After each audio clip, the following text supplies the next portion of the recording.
Ladies and gentlemen, boys and girls, how are my snipers doing today? I hope you guys are doing fantastic. Today, we are talking about the one and only Caspa, ladies and gentlemen. We do have some good news to cover, and we will obviously be diving into technical analysis with what I believe is happening this week and next week in terms of price action. But before we do, ladies and gentlemen, right, I want to dive into the news, right? We can see that from Coinbase, they officially said that you can now fully trade on Coinbase with, market orders, limit orders, stop orders, everything. Caspa is here officially. You are allowed to leverage trade it. That is what we like to see. It is officially there. And you know how it goes, right? You know how it goes. Usually, when there's this type of listing where you can leverage trade a coin on an exchange, very, very shortly after, maximum within a few short months, you do get a spot listing, right? You do get a spot listing, which is what we want to see with Caspa. I know we're not listed on some of the big boys. We have been getting some, exchange listings here and there with smaller and medium exchanges, generally speaking. But I believe, the big ones are going to come around the corner much sooner than later. That is what I personally believe.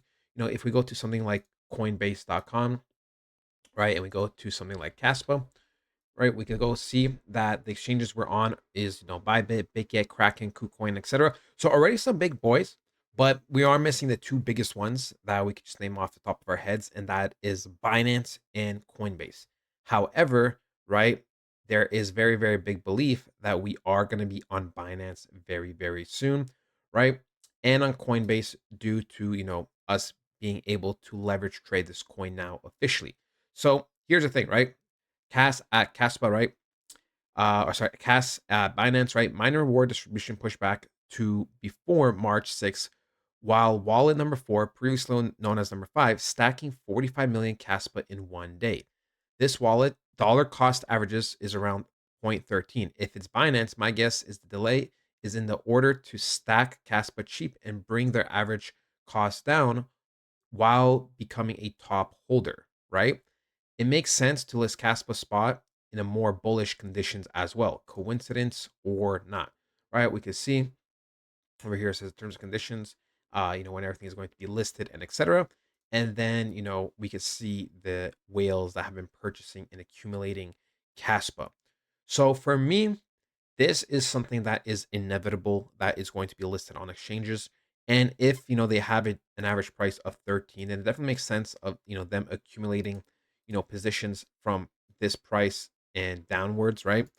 Before they list it. Because usually when things get listed, sometimes cause a big pump, sometimes it will cause a dump depending on where we're at in the market. But generally speaking, is always a great thing, right? It is always going to be very, very good and solid news. Okay. The reality is, no coin will pretty much ever survive long in terms of longevity if it doesn't get listed on these big exchanges because, we eventually do need all the casuals coming in. As much as it's great to have big whales, institutions, people like us buying large amounts or small amounts getting, into it. At the end of the day, there has to be extra liquidity. There has to be more momentum. There has to be more hype. And that usually comes in with, institutions that are late, retail traders that are late, your average person that comes in late, and that is just the harsh reality of crypto. But I mean, it is what it is, right? You snooze, you lose. Game is game. It's the same thing with every other industry, right? In terms of business, you open a business and if someone opens the same type of business besides you, it's you versus them. That's just how it is. And this industry is no different. Same thing with stocks. When someone buys high, they're buying that stock at a high price and it drops. That's on them. Same thing with housing market. Same thing with everything. Now, obviously, there's certain luck involved sometimes in timing and whatever. But generally speaking, it's if you don't do the research and if you're not here before the whole crowd comes, then you are usually going to be the one that misses out on nice gains. And you are usually going to be a loser or a bag holder or whatever the context is, right? So, all that yapping out of the way, let's dive into something that I find, very, very interesting and what I believe is happening. So, this week, right? This weekly candle, which was the beginning of February, I believe that was the liquidity sweep of, that the final liquidity sweep, right? We swept areas, we closed decently, and then next, the last week, we retested our big support, which is now technically resistance, right?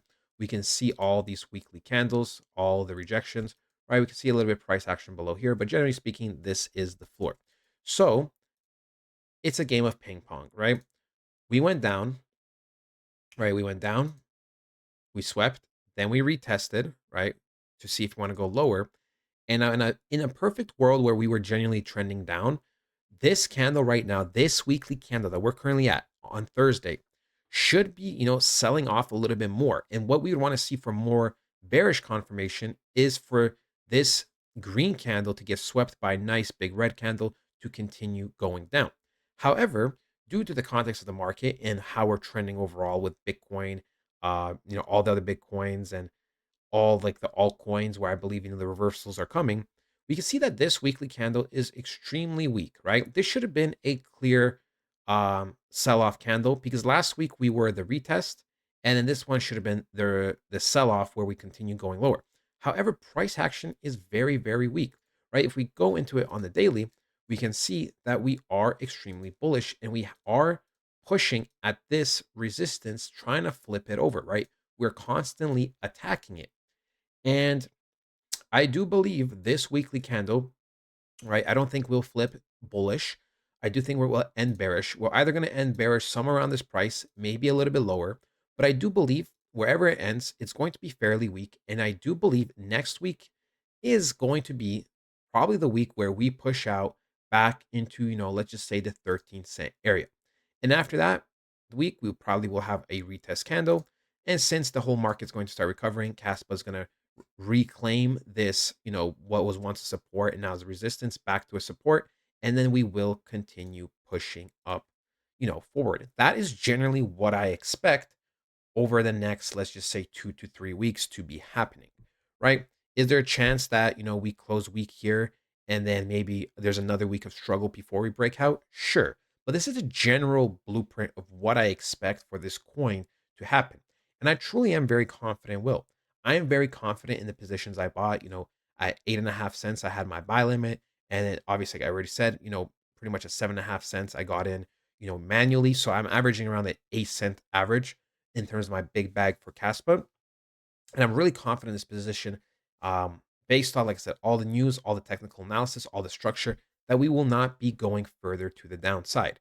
Even if Bitcoin has a little bit of retracement, I don't think anything's crazy going to happen, especially that Bitcoin's starting to reclaim very, very key levels.